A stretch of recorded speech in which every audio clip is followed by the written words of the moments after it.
Bonjour, bienvenue pour une nouvelle fiche de diététothérapie avec le porc aujourd'hui. Je prévois de consacrer une petite série de fiches de diététothérapie chinoise viande. J'ai mis beaucoup de temps avant de m'y résoudre. Bon, pour la raison simple, vous le savez sans doute, que les viandes aujourd'hui ne sont plus des aliments. Il faut les traiter, les considérer avec beaucoup de circonspection et les mettre un petit peu de côté. C'est dans l'arsenal diététothérapeutique de la médecine chinoise un outil relativement marginal. Pour deux raisons. D'abord, parce que traditionnellement, déjà, de toute façon, dans les manuels classiques de médecine chinoise, les viandes sont considérées comme des toniques. D'une manière générale, ce sont des toniques qu'on utilise pour traiter des situations de grand vide sur des durées limitées et dans des quantités relativement mesurées. Il ne s'agit pas de manger de la viande tous les jours. Les viandes, ce ne sont pas des aliments quotidiens. Donc première réserve. Deuxième raison de considérer ces viandes comme un outil relativement marginal, et je dirais même finalement complètement inutilisable, c'est que ce que nous appelons aujourd'hui viande n'a plus rien à voir avec ce que les anciens appelaient telle.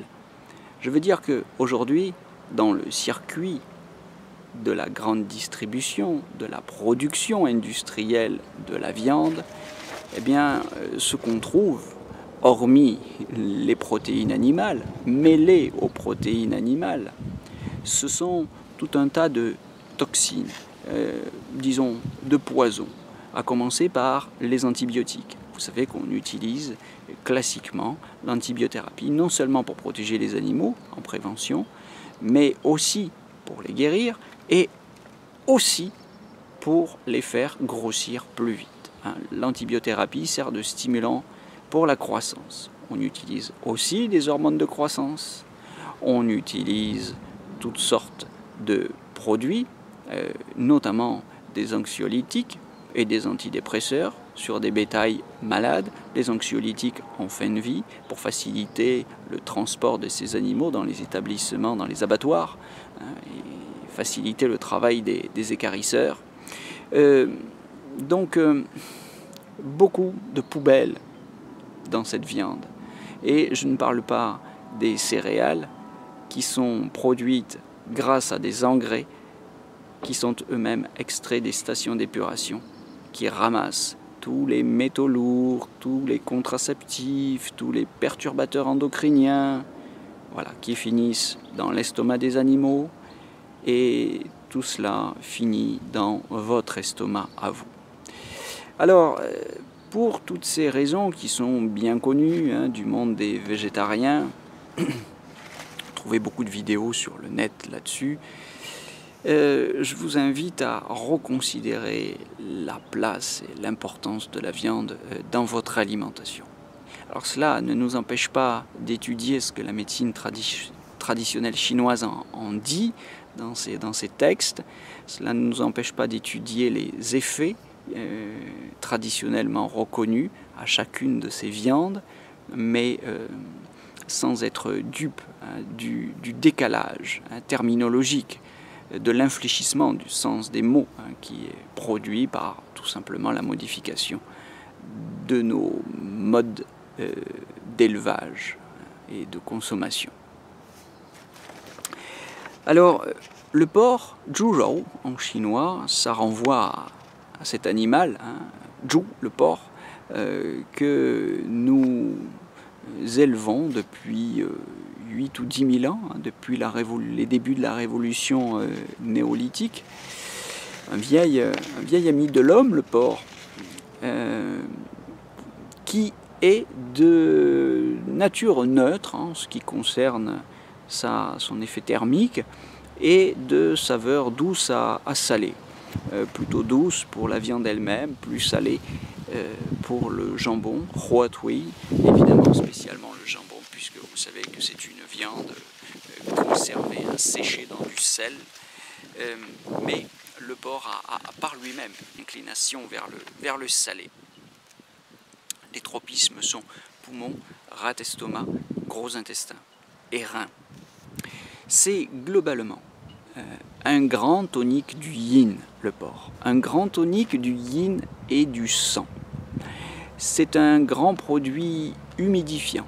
Humidifiant pour les poumons en cas de toux sèche, humidifiant pour les intestins en cas de constipation, constipation de type sécheresse, évidemment. Donc, encore une fois, un grand produit du yin, un grand tonique du yin. Il n'est pas question, d'un point de vue thérapeutique, de consommer du porc quand on n'est pas en vide. Donc je dirais que la consommation de porc à des fins thérapeutiques en Occident ne concerne personne, parce que nous sommes globalement, très largement suralimentés plutôt que sous-alimentés. Et non seulement il n'est pas conseillé d'en manger quand on ne souffre pas de vide, mais je dirais même que c'est contre-indiqué et fortement déconseillé dès lors qu'on souffre de pathologies de type plénitude. Pourquoi ? Tout simplement parce que les viandes, le porc en particulier, sont des toniques et on ne tonifie pas en cas de plénitude, au risque d'aggraver la plénitude.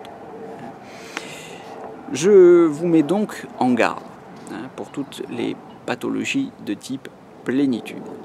Les viandes et le porc particulièrement sont encrassantes. C'est aussi vrai du poulet, j'aurai l'occasion de le redire, mais ça l'est particulièrement de cette viande humidifiante qu'est le porc.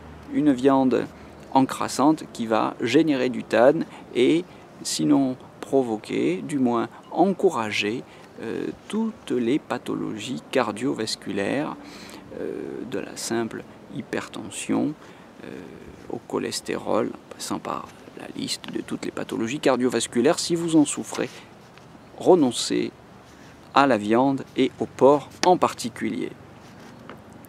Les viandes et le porc en particulier est aussi contre-indiqué en cas de pathologie aiguë. Pour la même raison, la viande est un tonique et on ne tonifie pas en cas d'attaque de vent froid ou de vent chaleur, au risque de nourrir le pervers et d'aggraver l'affection. Si vous en mangez à des fins thérapeutiques, il faut éviter de les mélanger à des fruits et des légumes. On appelle ça des incompatibilités alimentaires. Dès lors que les viandes sont mélangées, spécialement dans des plats en sauce avec d'autres graisses, spécialement si ces graisses sont cuites, eh bien cela produit des réactions chimiques que le corps ne maîtrise pas. Vous fatiguez à décomposer les protéines en acides aminés essentiels pour refabriquer des protéines, mais en plus vous devez gérer toutes les poubelles que cette surcharge de travail a produit. Donc ce n'est vraiment pas optimal. Soyez donc prudents si vous avez le moindre ennui de santé et réduisez les consommations de viande. Je vous donne un exemple, mais il y en a 1000 qui sont évoqués par la littérature médicale chinoise. Compatibilité entre le porc et les prunes umeboshi, pour ceux qui voudraient se faire du bien et régénérer leurs intestins, mangez plutôt des prunes umeboshi et laissez tomber le porc, au lieu de les mélanger et de produire des réactions chimiques désagréables. Beaucoup de produits de la pharmacopée chinoise sont incompatibles avec les viandes. Donc, si vous êtes prescripteur ou étudiant, prescripteur en pharmacopée chinoise, conseillez à vos patients de ne pas consommer de viande et de porc en particulier, parce que cela réduit l'efficacité de beaucoup de pharmacopées. Dans le meilleur des cas, ça réduit l'efficacité, ça la neutralise parfois complètement et ça peut même aggraver certains problèmes, puisque vous savez que le porc est une viande relativement allergisante pour les patients qui souffreraient par exemple d'asthme. Eh bien, on a des allergies de type asthmatiforme pour les grands consommateurs de